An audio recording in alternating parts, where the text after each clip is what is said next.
Hello everyone. कैसे हैं आप सभी लोग।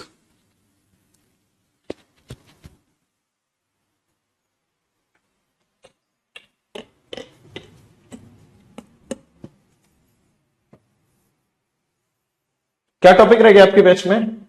कल की क्लास में मैंने प्लेनेट कंप्लीट करा दिया था, राइट। प्लेनेट वाला टॉपिक कंप्लीट करा दिया था। आज की क्लास में मुझे कराने हैं क्या, एक तो चंद्रमा भी पूरा करा दिया था मैंने, आज कराने क्षुद्र ग्रह वगैरह, वो सॉरी कॉमेट्स वगैरह, और उसके बाद फिर क्या कराने आज की क्लास में, और करा देते अक्षांश एंड देशांतर। टाटा बाय बाय। आज आपका बैच हो जाएगा एंड और ये वाला मेरा स्लॉट हो जाएगा फ्री। बिना किसी देरी के शुभ कार्य पे आ जाओ। हेडिंग डालो कॉमेट्स। हिंदी में इसी को कहा जाता है पुच्छल तारा। एक सेकंड मैं एसी ऑफ कर दूं यार, ठंड लग रही है। पुच्छल तारा क्या होता है? पुच्छल तारा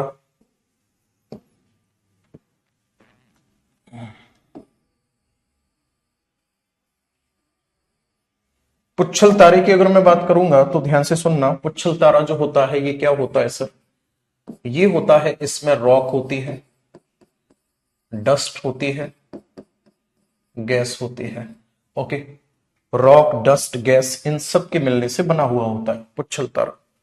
और कहां होता है ये? तो आंसर होगा आपका लोकेटेड अवे फ्रॉम सन। ठीक है ना, ये कहां होता है? तो तब आपका आंसर होगा ये सूर्य से दूर स्थित होता है।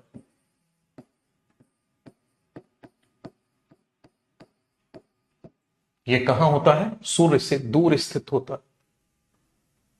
अब इनकेस अगर ऐसा होता है, इफ इट रीच इन, कहां? If it reach in gravitational area,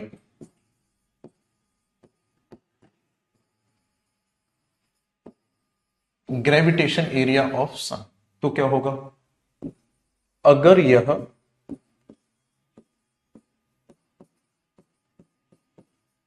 यह गुरुत्वाकर्षण क्षेत्र में आ जाता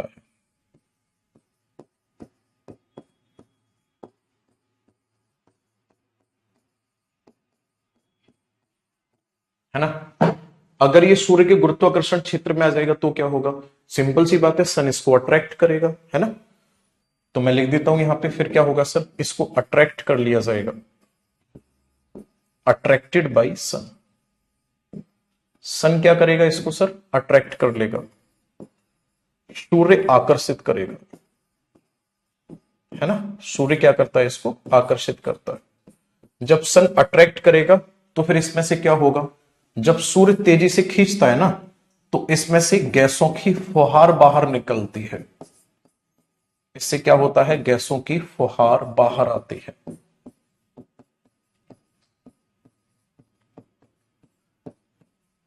राइट। और जब गैसों की फुहार बाहर आती है तो इसी गैसों की फुहार को क्या कहा जाता है? तब इसी को कहा जाता है पुच्छल तारा। हिंदी में कहा जाएगा इसी को पुच्छल तारे का मतलब क्या है? पूंछ वाला तारा। एक हेली नाम का पुच्छल तारा है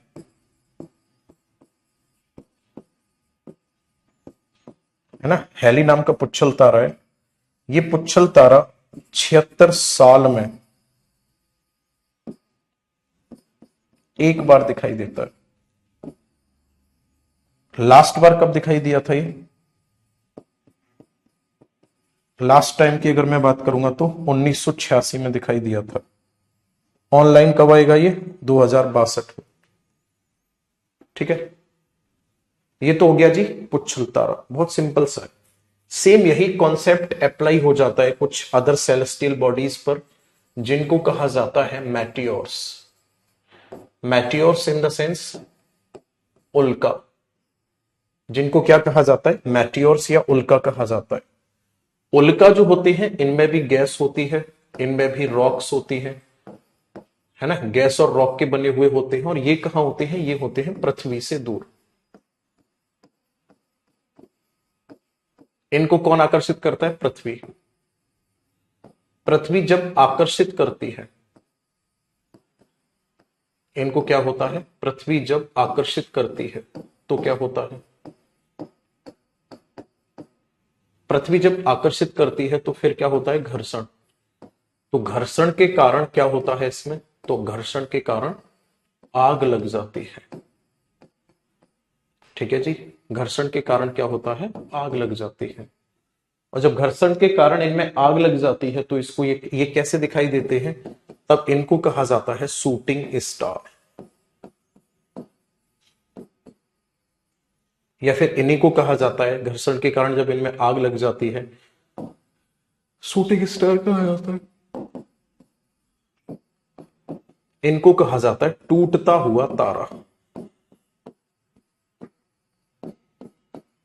इनको टूटता हुआ तारा कहा जाता है। नोट कर दो इस दोनों पॉइंट। गांव में रात में कहते हैं ना जी, आत्मा जा रही है यूं करके, है ना, बोलते हैं ना ऐसे यूं करके आत्मा जा रही है, रात में जो लाइट सी दिखाई देती है, ये वही है। नोट कर।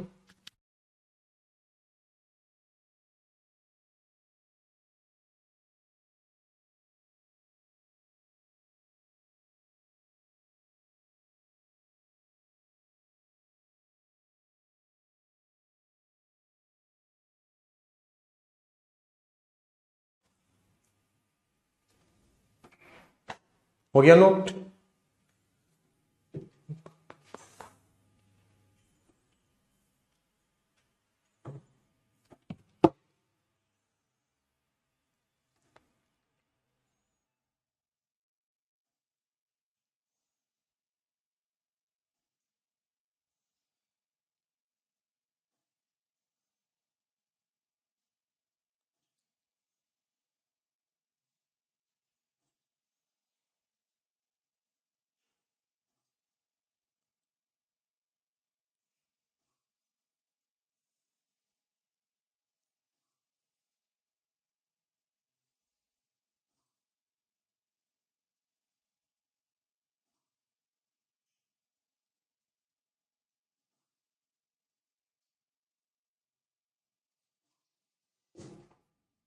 नोट नहीं कर रहे क्या?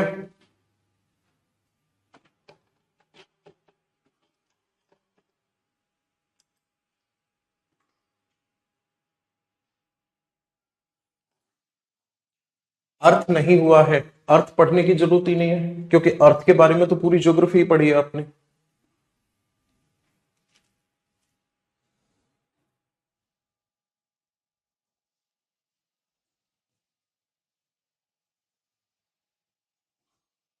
अगले पॉइंट पर आ जाओ। अब आप नया टॉपिक हेडिंग डालो। अच्छा, इक्लिप्स वाला रह गया अभी।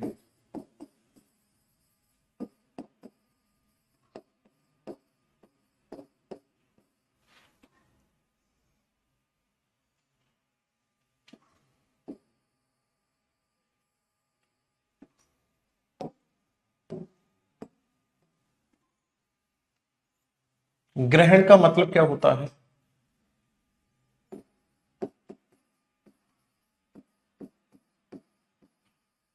डिसअपियर या अदृश्य होना।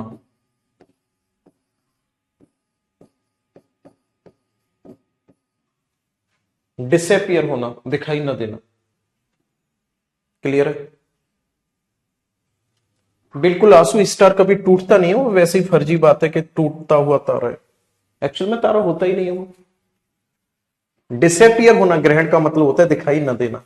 ग्रहण कितने प्रकार के होते हैं? दो प्रकार के।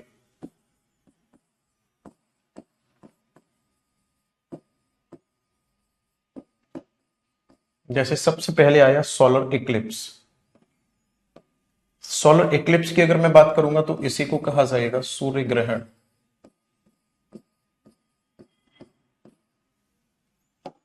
सूर्य ग्रहण के केस में क्या होगा?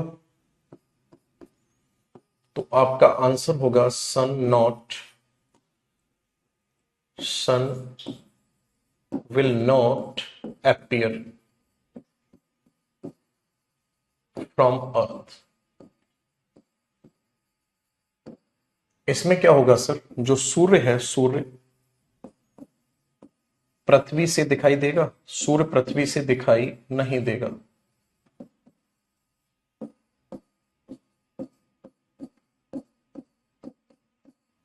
सूर्य जो होगा पृथ्वी से दिखाई देगा? सूर्य पृथ्वी से दिखाई नहीं देगा। अब सूर्य पृथ्वी से क्यों दिखाई नहीं देगा? क्योंकि अगर ये सन है और ये अर्थ है तो इन दोनों के बीच में कौन आ जाएगा? मून आ जाएगा। और जब सूर्य दिखाई नहीं देगा तो इस कंडीशन को क्या कहा जाता है? इसको कहा जाता है अमावस्या। और हिंदी इंग्लिश में इसी को कहा जाता है न्यू मून। इसे कहा जाता है अमावस्या या न्यू मून। बराबर है यहां तक? इसे अमावस्या या न्यू मून कहा जाता है। सूर्य ग्रहण जो होता है इसका मैक्सिमम टाइम कितना होता है? इसका मैक्सिमम 7 से 8 मिनट का टाइम होता है। नेक्स्ट अगर मैं बात करूंगा तो एक होता है lunar Eclipse.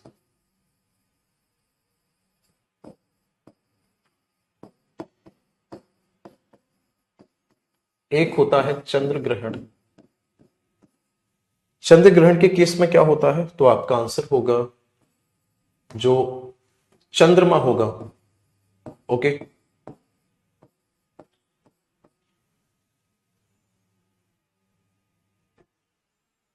Moon not appear from earth, है ना? जो चंद्रमा है, चंद्रमा कहां से दिखाई नहीं देगा सर? चंद्रमा पृथ्वी से नहीं दिखेगा।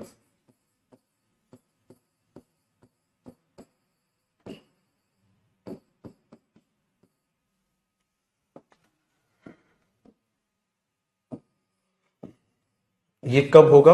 ये होगा भाई साहब तब। इस कंडीशन को क्या कहा जाता है? इस कंडीशन को कहा जाता है पूर्णिमा। यानी अमावस्या वाले दिन तो होता है सूर्य ग्रहण और पूर्णिमा वाले दिन होता है चंद्र ग्रहण। क्लियर है? अब ध्यान से समझना, ग्रहण पड़ेगा कब? एक बात को बहुत ध्यान से समझना। देखो, या फिर इस बात को यूं कह लो कि मैंने लिखा यहां पे अमावस्या को सूर्य ग्रहण होगा और पूर्णिमा को चंद्र ग्रहण होगा। एक अमावस्या और एक पूर्णिमा के बीच में अंतर जो होता है वो 14 दिन का अंतर होता है। अब पॉइंट को समझने की कोशिश करना, मैं नोट करके लिख देता हूं। हर पूर्णिमा और अमावस्या को, हर पूर्णिमा और अमावस्या को ग्रहण क्यों नहीं होता?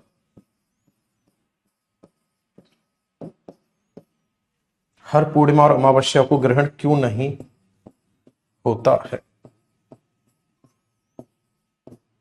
ग्रहण क्यों नहीं होता है हर पूर्णिमा और अमावस्या को? इसके पीछे कारण है क्योंकि चंद्रमा क्या रहता है सर? चंद्रमा 5 डिग्री नीचे रहता है। जब ये तीनों पिंड एक दूसरे के एक सीधी लाइन में आते हैं ना, तो चंद्रमा जो है वो 5 डिग्री नीचे रहता है। क्लियर है? और ध्यान से समझना, जब तीनों पिंड, जब ये तीनों बॉडी या तीनों पिंड एक सीध में होंगे, तीनों पिंड कैसे होंगे? एक सीध में होंगे। कैसे? यूं, यूं और यूं, ऐसे यूं, एकदम एग्जैक्टली यूं लीनियर होंगे, तभी ग्रहण पड़ेगा। चाहे वो सूर्य ग्रहण हो चाहे चंद्र ग्रहण हो, तभी ग्रहण होगा। आगे बात समझ में? और जब ये पिंड तीनों एक सीध में होते हैं तो इसको क्या कहा जाता है? जब ये एक सीध में होते हैं तो इसी को कहा जाता है सिजगी। इसको कहा जाता है सिजगी। ठीक है ना? तो याद रखना, सिजगी की कंडीशन में ही ग्रहण पड़ेगा। अगर हम बात करेंगे एक साल की, तो एक साल में कितने ग्रहण होते हैं सर? एक साल में टोटल ग्रहण की संख्या होती है 7।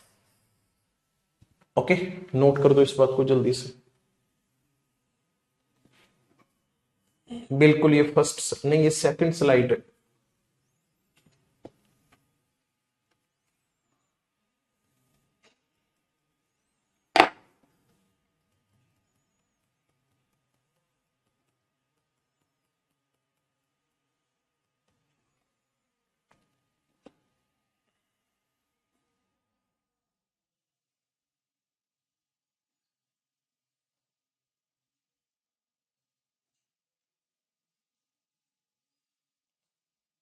अमावस्या के दिन मून दिखता है, पर आपने कल नोट कराया था कि दिखाई नहीं देता है। अमावस्या के दिन कहां से दिखाई दे जाएगा भाई? अमावस्या की काली रात होती है बेवकूफ, जिसमें काली शक्तियां सक्रिय हो जाती हैं। अमावस्या का मतलब ये दिखाई न देना, बिल्कुल चंद्रमा का अंधेरी रात होना।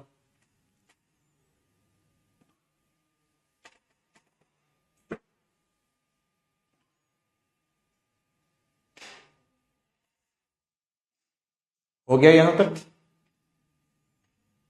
चलो नया चैप्टर हेडिंग डालो, लैटिट्यूड।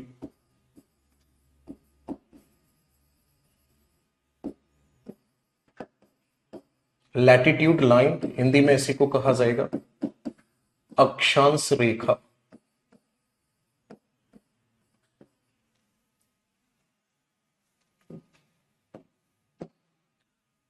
ये कैसी लाइन होती है? अक्षांश रेखाएं जो होती हैं, तो आपका आंसर होगा इमेजिनरी होती है। कैसी लाइन होती है सर? इमेजिनरी लाइन होती है, ये काल्पनिक होती है।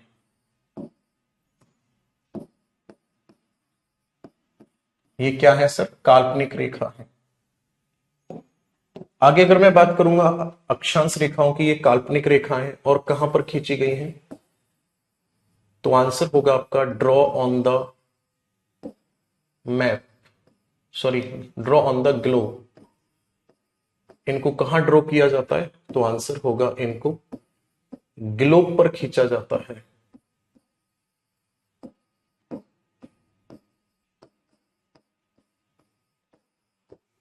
इनको किस पर खींचा जाता है? ग्लोब पर खींचा जाता है। बात बराबर है यहां तक? अगला पॉइंट होगा कि जो लैटिट्यूड लाइन होती है कैसी लाइन होती है, तो आप सभी को अच्छे से पता है, दीज आर हॉरिजॉन्टल लाइन।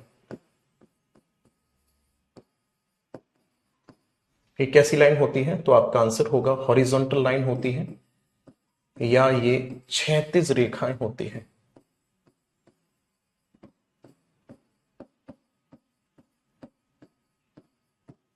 कैसी लाइन होती है? ये क्षैतिज रेखाएं होती है। ठीक है, क्या मतलब है इस बात का? जैसे मान लो अगर ये पृथ्वी, सॉरी ये ग्लोब मान लिया, तो ये लाइन कुछ यूं खींची जाएंगी, ऐसे। क्लियर है?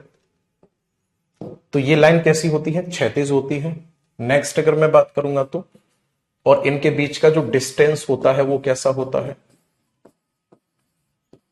डिस्टेंस बदलता नहीं है, सेम रहता है, समान दूरी पर होती है। समान दूरी पर अगर हम बात करेंगे कितनी होती है डिस्टेंस? 111 किलोमीटर होती है। और नेक्स्ट अगर हम बात करेंगे तो टोटल लाइन कितनी होती है, तो ध्यान से समझना। अगर आपसे ऐसे पूछा जा रहा है कि टोटल लैटिट्यूड कितने होते हैं, यानी कि अगर आपसे ऐसे पूछ लिया कि कुल अक्षांश कितने होते हैं, तो कुल अक्षांश जो होंगे उनकी संख्या होगी 181। कुल अक्षांश की संख्या कितनी होगी? 181 होगी। ठीक है, लेकिन अगर आपसे पूछा जाता है कि टोटल लाइन कितनी होती है, तो आंसर चेंज हो जाएगा। अगर आपसे रेखाएं पूछी जाती हैं तो ध्यान से समझना, ये वाली एक लाइन है, ये भी लाइन है, ये भी लाइन है, ये भी लाइन है, ये भी लाइन है, बट यहां जब आप 90 डिग्री नॉर्थ पर पहुंचोगे, यहां आप 90 डिग्री साउथ पर होगे, तो ये लाइन नहीं है, केवल और केवल पॉइंट है। तो 2 माइनस करना पड़ेगा, because poles are denoted by a point not a line. तो जब आप 181 में से 2 माइनस कर दोगे तो कितना बचा? 179। आगे बात समझ में? तो लाइन कितनी है? 179 है। ये जो डिस्टेंस होती है, इस डिस्टेंस को क्या कहा जाता है? इस डिस्टेंस को कहा जाता है जोन, हिंदी में कहा जाता है इसी को कटिबंध। बराबर है? अब ध्यान से सुनना मेरी बात को। कुछ मुख्य अक्षांश की अगर मैं बात करूंगा तो सबसे पहले बात करता हूं मैं भूमध्य रेखा की।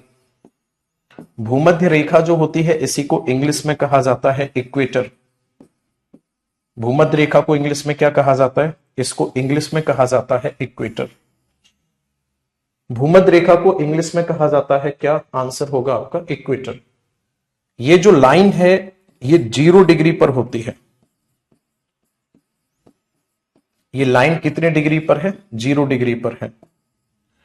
नेक्स्ट अगर मैं बात करूंगा तो ये क्या करती है? ग्लोब को डिवाइड करती है। ये लाइन ग्लोब को क्या करती है जी? ये लाइन ग्लोब को डिवाइड करती है किस किस भाग में? तो आपका आंसर होगा एक तो नदर्न हेमीस्फीयर में, और किस में करती है? आंसर होगा सदर्न हेमीस्फीयर में। एक तो नदर्न हेमीस्फीयर में और एक होगा सदर्न हेमीस्फीयर में। उत्तरी गोलार्ध और दक्षिणी गोलार्ध में क्या करती है? ये विभाजित करती है किसे? ग्लोब को। क्लियर है? इस इक्वेटर लाइन पर जब सूर्य लंबवत होता है, इस पर क्या होता है? सूर्य लंबवत होता है। सूर्य जब लंबवत होता है ना, तो दिन और रात कैसे होते हैं? बराबर। दिन बराबर रात। दिन और रात बराबर होते हैं और इसी स्थिति को कहा जाता है विषुव। हिंदी में इसको, सॉरी, इंग्लिश में लिखा जाता है इसी को इक्विनॉक्स। ठीक है ना? तो एक साल में कितने विषुव होते हैं? 2 होते हैं। एक तो होता है 21 मार्च को और एक होता है 23 सितंबर को। 21 मार्च को होता है बसंत विषुव, ओके, और एक होता है फिर 23 सितंबर को। 23 सितंबर को जो होता है इसको कहा जाता है शरद विषुव। यहां से क्वेश्चन कैसे बनेगा? देखो ध्यान से सुनो। आपसे अगर यह पूछा जाता है sir what is the meaning of equinox? Day and night remains equal. 12 घंटे का दिन, 12 घंटे की रात। अगर आपसे यही क्वेश्चन ऐसे पूछा जाता है कि एक साल में कितने विषुव होते हैं? 2 होते हैं सर, बसंत विषुव, शरद विषुव। अगर यह पूछा जाता है कि विषुव की स्थिति कब बनती है, तो आंसर होगा आपका विषुव की स्थिति तब बनेगी जब सूर्य भूमध्य रेखा के सीधे सीधे लंबवत होगा, तब। ओके, तो ये तो हो गई भाई साहब इक्वेटर लाइन जो कितने डिग्री पर है? 0 डिग्री पर है। अब आगे बात कर लेते हैं किसके बारे में? और कुछ मुख्य अक्षांश रेखाओं के बारे में। तो देखो ध्यान से, 23.5 डिग्री नॉर्थ कौन सी रेखा होती है? आंसर होगा आपका कर्क रेखा। इसी को कहा जाता है इंग्लिश में ट्रॉपिक ऑफ कैंसर। कौन सी रेखा होती है? कर्क रेखा होती है। 23.5 डिग्री साउथ पर कौन सी लाइन होती है? आंसर होगा आपका मकर रेखा होती है। इसको क्या कहा जाएगा? Tropic of Capricorn.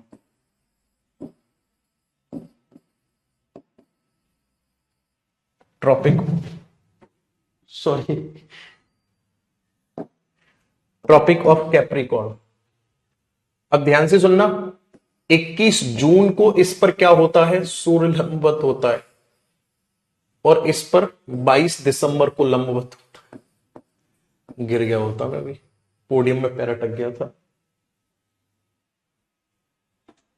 है ना? चलो, 21 जून को जब सूर्य इस पर लंबवत होता है तो यह दिन याद रखना उत्तरी गोलार्ध का सबसे बड़ा होता है।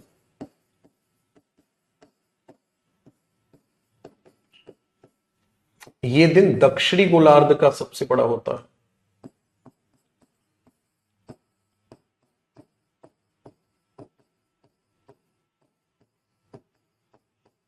ठीक है, नेक्स्ट अगर बात करूंगा तो मैं, एक होता है 66.5 डिग्री, एक नॉर्थ और एक होता है साउथ। नॉर्थ को कहा जाता है क्या? आपका आंसर होगा आर्कटिक सर्कल।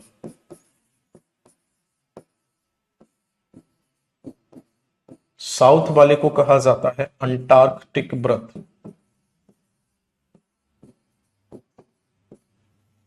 सेम ऐसे ही 90 डिग्री पर होता है नॉर्थ और साउथ। इसको कहा जाता है नॉर्थ पोल यानी कि उत्तरी ध्रुव, और इसको कहा जाता है दक्षिणी ध्रुव। नोट कर दो, ये हो गया पूरा। अब आ जाओ लास्ट लॉन्गिट्यूड लाइन, देशांतर रेखा। नोट करना है इसको जल्दी से। कितना टाइम और लगेगा? लास्ट दिन है आज अविनाश, लास्ट दिन है। कर्क रेखा भारत के 8 राज्यों से होकर गुजरती है।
हो गया?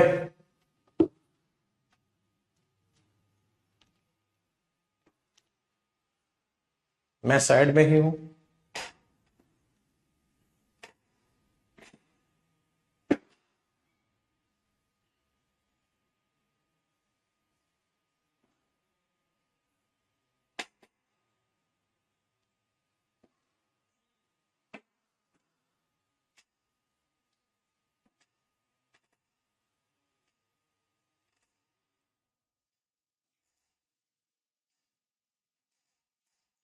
बिल्कुल हिमांशु, 21 एम का मतलब 21 मार्च था।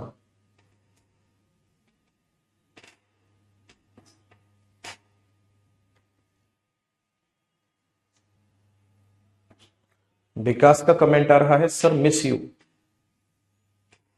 ओके मेरे दोस्त, मैं कहीं जा थोड़ी रहा हूं, आप कभी भी कॉल करो, मैसेज करो, कोई दिक्कत नहीं है।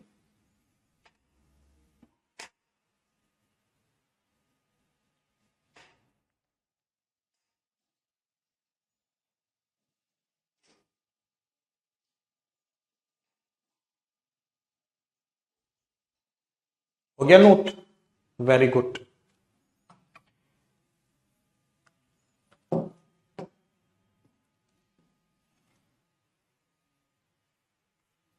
अंकुल के मैं बार बार कमेंट इग्नोर कर रहा हूं, कम से कम बाई गॉड मजाक नहीं कर रहा, इसके 50 से ऊपर कमेंट आ चुके हैं।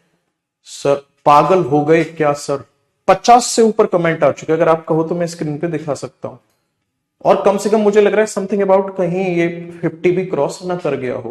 अंकुल नाम से कमेंट आ रहा है, तो बेटा देख, लास्ट दिन आज मैं तुझे प्यार से समझा दूं, मैं एक टीचिंग प्रोफेशन से बिलोंग करता हूं, और जिस दिन सारे टीचर अगर पागल हो गए ना, वो दिन दूर नहीं होगा तेरे जैसे कटोरा लेके वहां रेलवे स्टेशन पर बैठे भीख मांग रहे होंगे।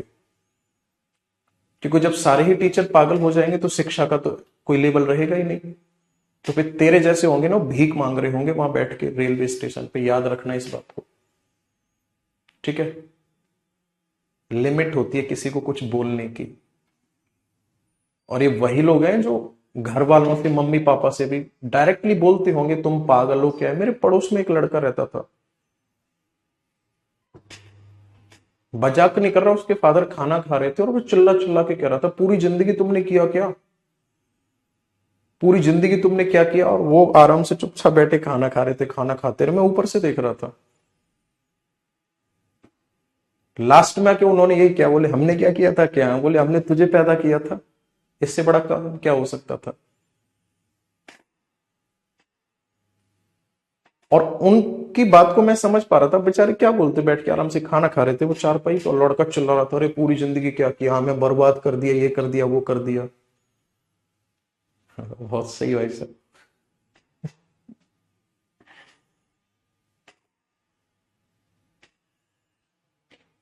चलो आगे बढ़े, चलिए जी। नेक्स्ट हेडिंग डालो होगा, लॉन्गिट्यूड लाइन।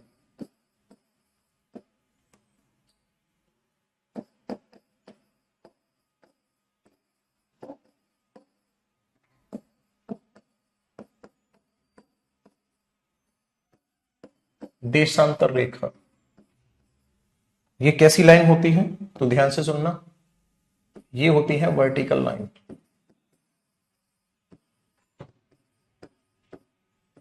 ये कैसी लाइन होती है? तो आपका आंसर होगा, ये होती है ऊर्ध्वाधर रेखा होती है।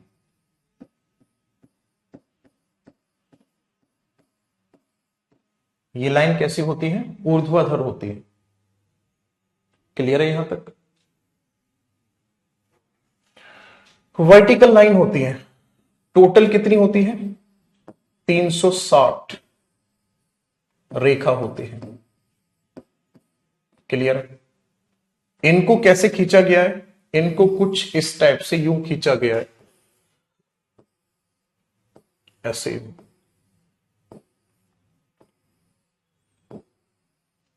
ऐसे यूं खींचा गया इनको,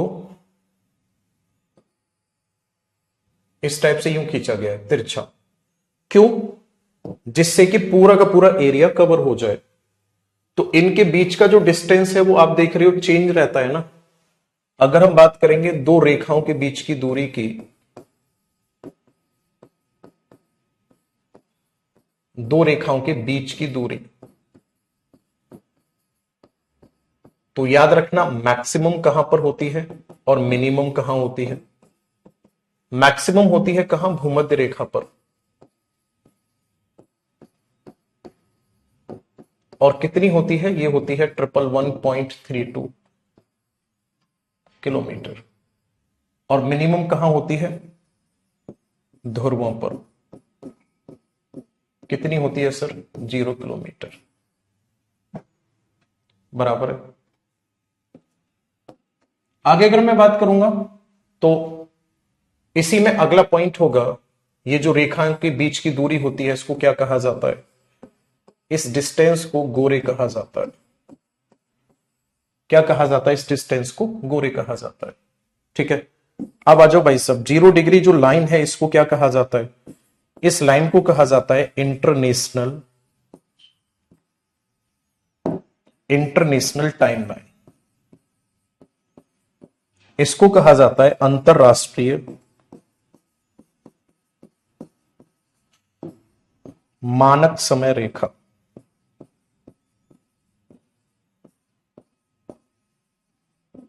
और ये कहां से पास होती है, ग्रीनविच से पास होती है। ये कहां से पास होती है, ग्रीनविच से गुजरती है। अब क्योंकि ग्रीनविच से गुजरती है तो इसी वजह से इसको क्या कहा जाता है, जीएमटी लाइन। ओके, याद रखना पूरे विश्व के समय का निर्धारण इसी लाइन से किया जाता है, 0 डिग्री से। कंडीशन क्या होती है यहां पे, अगर आप 1 डिग्री मूव करोगे, है ना, अगर आप 1 डिग्री मूव करते हो किधर, ईस्ट में, अगर आप 1 डिग्री मूव करते हो किधर, वेस्ट में, 1 डिग्री ईस्ट में जाने पर 4 मिनट टाइम बढ़ जाएगा, 1 डिग्री वेस्ट में जाने पर 4 मिनट टाइम कैसा हो जाएगा, कम हो जाएगा। बात बराबर है यहां तक। चलो जी, जैसे 0 डिग्री लाइन की अगर हम बात करेंगे तो ये 0 डिग्री लाइन जो है ये GMT line international time line है। ऐसे ही 82.5 डिग्री ईस्ट लाइन जो है, इसकी अगर मैं बात करूंगा तो ये है भारत की मानक समय रेखा। ये है भारत की मानक समय रेखा, है ना, ये भारत की मानक समय रेखा है। और इसका मुख्य बिंदु कहां पर है, तो आपका आंसर होगा मिर्जापुर में है। वैसे ये कहां से गुजरती है, तो आंसर होगा आपका 5 राज्य से होकर गुजरती है। कौन कौन से 5 राज्य हैं, यूपी है, एमपी है, छत्तीसगढ़ है ना, और उड़ीसा है, और लास्ट कौन सा है, आंध्र प्रदेश है। और इस लाइन के अकॉर्डिंग अगर देखा जाए तो भारत का टाइम लंदन से कितना आगे है, आपका आंसर होगा 5 घंटे 30 मिनट, क्योंकि भारत पूर्व में स्थित है। इतना टाइम कैसा है, हमारे भारत का आगे है। ठीक है, इतना टाइम कैसा है, हमारे भारत का आगे है। ओके, चलो अब आ जाओ अगले पॉइंट पे, एक और नया पॉइंट। 180 डिग्री लाइन को क्या कहा जाएगा, तो आंसर होगा इंटरनेशनल डेट लाइन।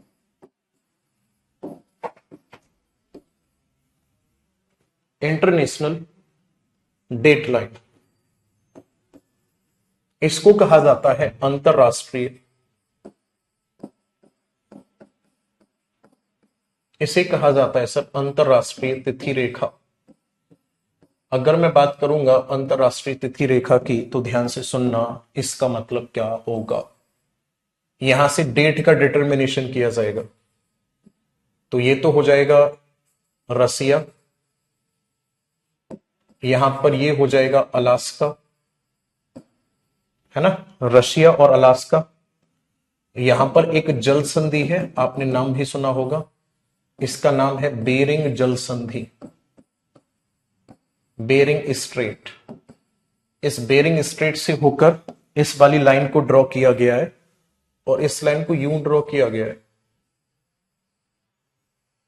ठीक है ना, इसको मोड़ते हुए निकाला गया है। यहां पर एलुशियन द्वीप पड़ता है, इसलिए मोड़ा गया है। ठीक है। यहां पर और आइलैंड पड़ते हैं जिनके नाम है फिजी और टोंगा।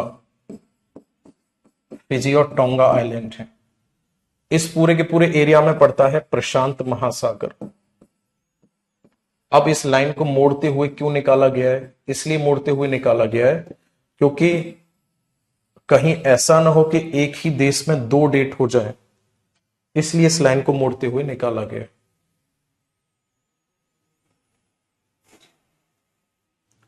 ठीक है, इस लाइन को मोड़ते हुए निकाला गया है। तो भाई साहब सम्मान से आज आपके बैच का है एंड। ठीक है, जितने टॉपिक एक्चुअल में कराने के हैं मैंने हर एक टॉपिक आपका करा दिया है, किसी के बैच में कुछ नहीं छोड़ा है। और मैं आपको बता दूं, मेरी बात को ध्यान से कान खोल के सुन लो, आज आपके बैच का एंड है। ठीक है, वो भी हैप्पी वाला मना दूं?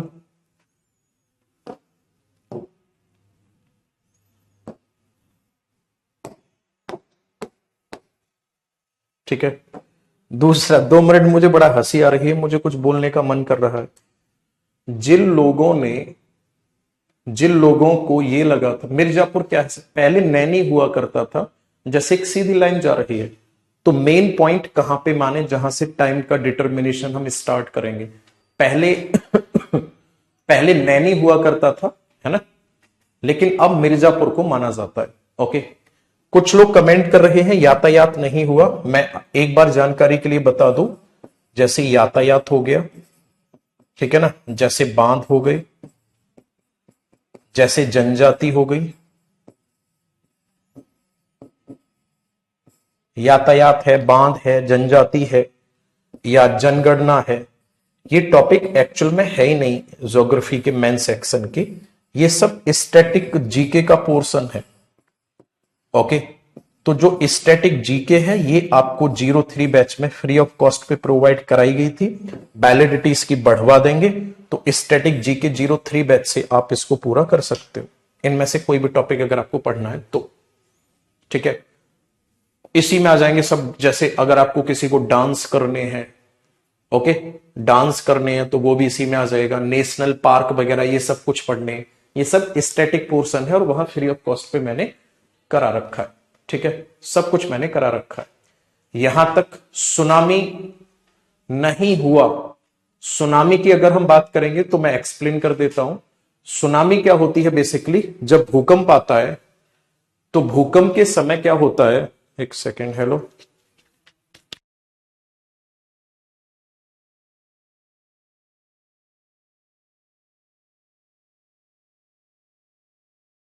क्या है, जब भूकंप आता है ना, जब भूकंप आता है तो भूकंप के समय गतिज ऊर्जा उत्पन्न होती है।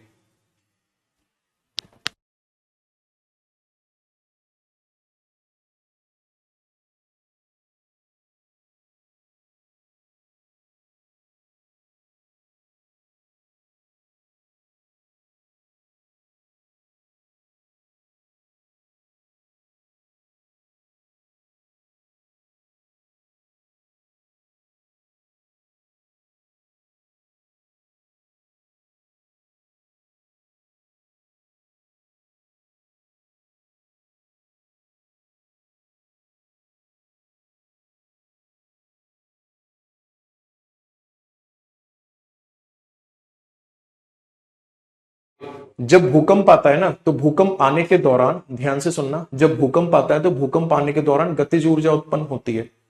वही गतिज ऊर्जा क्या करती है, सागरीय जल को अपने साथ लेकर चलती है, वही सुनामी कहलाती है। यानी सुनामी आने का केवल और केवल एक ही कारण है, और वो कारण क्या है, आपका आंसर होगा वो कारण है, ध्यान से सुनना, कारण क्या है, तो आपका आंसर होगा कारण है भूकंप आना। क्लियर है? अगर ऐसा लग रहा है कि मैंने ज्वार भाटा नहीं कराया तो कोई बात नहीं, मैं 2 मिनट में एक्सप्लेन कर देता हूं। टाइड, टाइड बेसिकली क्या होता है, हिंदी में इसी को ज्वार कहा जाता है। ज्वार होता है क्या, तो आपका आंसर होगा सागरीय जल का ऊपर उठना। सागरीय जल का ऊपर उठना। क्लियर है जी? सागरीय जल का ऊपर उठना। हिंदी में इसी को कहा जाएगा rise up of ocean water. सागरीय जल का ऊपर उठना क्या कहलाता है? इसी को कहा जाता है ज्वार। अब ध्यान से सुनना, ज्वार आने के पीछे कारण क्या होगा? तो ज्वार जो आता है वो किसके कारण आता है? तो आपका आंसर होगा इस पर सन और मून, इन दोनों का ग्रेविटेशनल फोर्स काम करता है। हिंदी में इसी को कहा जाता है गुरुत्वाकर्षण बल। बात बराबर है? गुरुत्वाकर्षण बल के कारण आता है। किसका गुरुत्वाकर्षण बल? सूर्य और चंद्रमा का। टाइड की अगर हम बात करेंगे तो ये दो प्रकार का होता है। एक तो होता है उच्च ज्वार, यानी कि उच्च ज्वार जो होता है इसी को कहा जाता है स्प्रिंग, या इसी को कहा जाता है हाई टाइड। ओके, और एक कौन सा टाइड होता है जी? एक होता है नीप टाइड। नीप का मतलब निम्न, एक होता है निम्न ज्वार। हाई टाइड कब आता है? जब सूर्य, चंद्रमा, पृथ्वी ये तीनों एक सीधी रेखा में हो, ठीक है ना, ये आएगा तब। यानी हम सीधा सीधा यूं कह सकते हैं कि ये कब आएगा? ये या तो आएगा अमावस्या वाले दिन, या फिर आएगा ये कब? पूर्णिमा वाले दिन। आगे बात समझ में? और ये कब आएगा निम्न ज्वार? ये तब आएगा जब ये तीनों एक दूसरे के लंबवत हो। ओके, ये कैसे हो? तीनों लंबवत हो। जब ये तीनों लंबवत होंगे तब ज्वार की स्थिति बनेगी। और तीनों जब लंबवत होंगे तो कब हो सकते हैं? ये होंगे सप्तमी या अष्टमी को। कब? या तो कृष्ण पक्ष की सप्तमी अष्टमी को, या फिर शुक्ल पक्ष की सप्तमी अष्टमी को। ओके, कृष्ण पक्ष जो होता है इसी को कहा जाता है डार्क फोर्ट नाइट। इसको क्या कहा जाता है? Dark fort night. और जो शुक्ल पक्ष होता है इसको कहा जाता है ब्राइट फोर्ट नाइट। बराबर है जी? और देसी भाषा में समझाऊं तो अंधियारा पाक जो होता है उसकी 7-8 को तो आएगा क्या? निम्न ज्वार। या फिर आएगा जो उजाला पाक होता है उसकी सप्तमी अष्टमी को। क्लियर है? मैं एक बार फिर बता दिया आपको ये वाला टॉपिक, अगर किसी को ये लग रहा है नहीं बताया तो। क्लियर है जी? चलो, सबसे ऊंचा ज्वार कहां आता है? कनाडा में पड़ती है फंडी की खाड़ी। जो फंडी की खाड़ी है वहां सबसे ऊंचा ज्वार आता है, और ऊंचाई है इसकी 18 से 20 मीटर। भारत में कहां आता है? तो आंसर होगा ओखा तट। और कहां पर है ये? गुजरात। मैं ये कह रहा था, आप में से बहुत सारे लोग ऐसे थे, जैसे अभी अंकुल नाम से कमेंट आ रहा था, मैं क्लास में पढ़ा रहा हूं, कमेंट आ रहा है जी गुरुजी पागल हो गए हो क्या? क्या है? जिस किसी ने भी ये लगा कि अरे हम तो टीचर के मजे ले रहे हैं, मैंने पहले दिन आपको एक बात समझाई थी, बैच पूरा हो जाएगा, मैं चला जाऊंगा, बस आप याद करते रह जाओगे। राइट? अब आप खुद सोचना, जिन लोगों को ये लगता था कि हम तो टीचर के मजे ले रहे हैं, उन्होंने क्या हासिल किया? आप मेरे पास आए थे पैसा दे करके कुछ सीखने के लिए, ठीक है? और नो डाउट इसमें कोई शक नहीं है कि मैंने आप लोगों से एक कुछ ना कुछ मैंने अर्न ही किया। आपने पैसा खर्च किया, मैंने पैसा अर्न किया आपके बैच से। राइट? आप में से बहुत से स्टूडेंट ऐसे थे जिन्होंने मेहनत से पढ़ा और वो जिंदगी में सिलेक्शन भी ले जाएंगे इसी बैच के दम पर। ऐसे भी लोग थे जिन्होंने क्लास में जानबूझकर अपना टाइम खराब किया, अननेसेसरी बातें की, कुछ भी लिखा यहां पे। उन्होंने क्या हासिल किया? अपना केवल और केवल कुछ ना कुछ बर्बाद ही किया होगा, कुछ फायदा नहीं किया होगा। इस बात को हमेशा याद रखना। ओके, इसीलिए मैं उस टाइम पे डांटता भी था, चिल्लाता भी था, समझाने की कोशिश करता था कि आप अपना लॉस मत करो, है ना? बट आपको ये लग रहा था कि अरे नहीं, हम तो भाई साहब बहुत मजे ले लेते हैं। तुम खुद सोच कर देखो, तुम मेरे क्या मजे लोगे, है ना? तुम क्या मजे ले लेते मेरे। लेकिन होता है ना, कुछ स्टूडेंट का अलग ही लेवल होता है कि अरे नहीं साहब, हम तो मजे करेंगे क्लास में, वो करेंगे। आपने अपने साथ बहुत बड़ा लॉस किया था। मैं आपको डांटता भी इसलिए था कि आप सुधर जाओ, अपने आप का लॉस न करो, बल्कि इसलिए नहीं कि मैं बहुत बड़ा बाहुबली हूं। टीचर क्यों डांटेगा? इसलिए डांटेगा उसको जब ये लगेगा कि आपका उसका स्टूडेंट कुछ गलत कर रहा है तो। लेकिन सुनता कौन था मेरी उस टाइम पे, है ना? अब चलो, जो भी हुआ, रिवाइज करना अच्छे से, वीओडी से रिवीजन करना, और सिलेक्शन लेकर दिखाओ, यूपी पुलिस में सेलेक्ट होकर दिखाओ, जहां कहीं भी जो जॉब मिल जाए छोड़ो मत एकदम से। और किसी दिन फोन या मैसेज करना, बढ़िया से वर्दी वर्दी पहन के स्मार्ट से दिखने लगो, सरकारी कपड़ों में है, अलग ही बात होगी फिर।